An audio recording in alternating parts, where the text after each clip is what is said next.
ചാനലൊക്കെ തുടങ്ങുന്ന സമയത്തൊക്കെ നിങ്ങളോട് പലപ്പോഴായിട്ട് പറഞ്ഞിരുന്നു. പിന്നീട് ഞാൻ ചില സത്യങ്ങളുമായിട്ട് എല്ലാ തെളിവുകളും സഹിതം പുറത്തു കൊണ്ടുവരും, നിങ്ങളോട് പങ്കുവെക്കാമെന്നൊക്കെ പറഞ്ഞിരുന്നു. അതൊരു സത്യമാണ് ഞാൻ ഇപ്പോൾ പറയാൻ പോകുന്നു. അത് ഏതാനും സത്യങ്ങളുടെ ഒരു സത്യം. നമ്മുടെ കേരളത്തിൽ ഓർഫനേജ് കൺട്രോൾ ബോർഡിന്റെ അധീനതയിൽ 1800-ൽ പരം സ്ഥാപനങ്ങളാണ് നിലവിലുള്ളത്. ഇത് നമുക്ക് സാമൂഹ്യനീതി വകുപ്പിന്റെ വെബ്സൈറ്റിൽ പരിശോധിക്കുമ്പോൾ കാണാവുന്നതാണ്. ഇവിടെയൊക്കെയാണ് സ്ഥാപനങ്ങളുടെ പേരെന്താണ്, സ്ഥാപനങ്ങളുടെ രജിസ്ട്രേഷൻ നമ്പർ എന്താണ്, ഇതൊക്കെ പരിശോധിക്കാവുന്നതാണ്.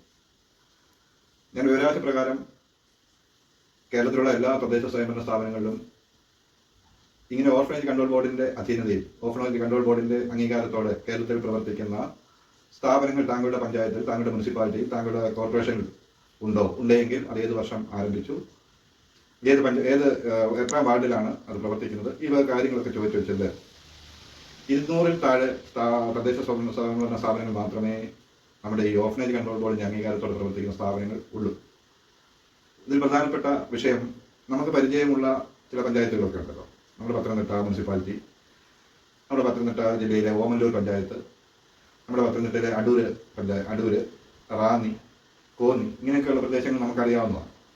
ഈ പ്രദേശങ്ങളിൽ നിന്നൊക്കെ നമുക്ക് വിവരാവകാശം വരുമ്പോൾ നമ്മൾ പരിശോധിക്കും. കാരണം നമുക്കറിയാവുന്ന സ്ഥലമായതുകൊണ്ട്. അവിടെ എങ്ങും ഇങ്ങനെ സ്ഥാപനങ്ങൾ പ്രവർത്തിക്കുന്നില്ല എന്നുള്ളതാണ് മറുപടി വന്നത്. ഈ ഓർഫനേജ് കൺട്രോൾ ബോർഡിന്റെ അംഗീകാരം നേടണമെങ്കിൽ പഞ്ചായത്തിൽ നിന്ന് അസിസ്റ്റന്റ് എഞ്ചിനീയർ വന്ന് ഈ കെട്ടിടം പരിശോധിച്ച് വേണ്ടതായ നടപടികൾ സ്വീകരിച്ച് അത് 50 അല്ല 100 ആളുകൾക്ക് താമസിക്കുവാൻ, പാർപ്പിക്കുവാൻ പറ്റിയ സ്ഥലമാണ് എന്ന് ബോധ്യമായതിനു ശേഷമാണ് പഞ്ചായത്തിൽ നിന്ന് ഒരു സർട്ടിഫിക്കറ്റ് കൊടുക്കുന്നത്. ഈ സർട്ടിഫിക്കറ്റ് ഏറ്റവും ആധികാരികമായ ഒരു സർട്ടിഫിക്കറ്റാണ്. പഞ്ചായത്തും മുനിസിപ്പാലിറ്റിയാണ് പ്രത്യേകമായിട്ട് പഞ്ചായത്തിന് അംഗീകാരം കൊടുക്കേണ്ടത്.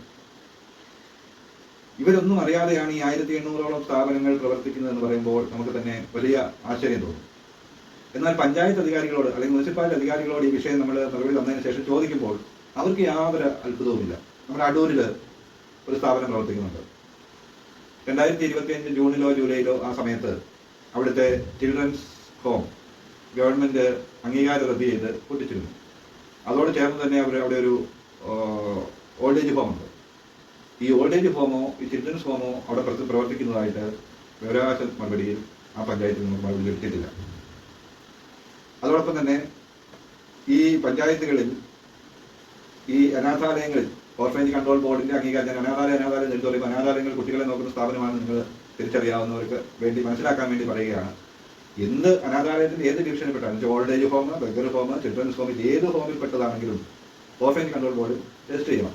ചിൽഡ്രൻസ് ഹോം ഇപ്പോൾ ശിശുക്ഷേമ സമിതിയുടെ അണ്ടറിൽ കൊണ്ടുവന്നിട്ടുണ്ട്.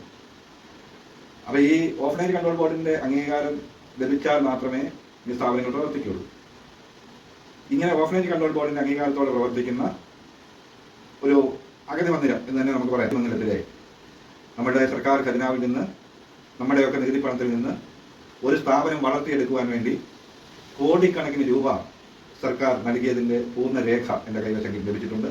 അടുത്ത വീഡിയോയിൽ ഞാൻ അതുമായി വരുന്നതായിരിക്കും. അപ്പോൾ പഞ്ചായത്ത്, മുനിസിപ്പാലിറ്റി, കോർപ്പറേഷൻ പെട്ട ഉദ്യോഗസ്ഥർ പ്രത്യേകം ശ്രദ്ധിക്കുക.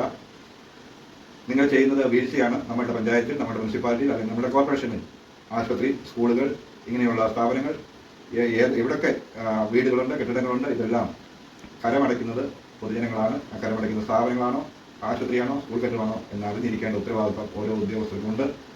എന്താണെങ്കിലും ഇതിൻ്റെ ബാക്കി കാര്യങ്ങളുമായിട്ട് ഞാൻ മുന്നോട്ട് വരും. ഇതിൻ്റെ അടുത്ത വീഡിയോ നമ്മുടെ സർക്കാർ പണത്തിൽ നിന്നും കോടിക്കണക്കിന് രൂപ വാങ്ങിക്കൊണ്ട് പ്രവർത്തിക്കുന്ന ഒരു വലിയ അനാഥാലയത്തിൻ്റെ പേരും കൃത്യവിവരവുമായിട്ട് ഞാൻ വീണ്ടും വരും. നന്ദി, നമസ്കാരം.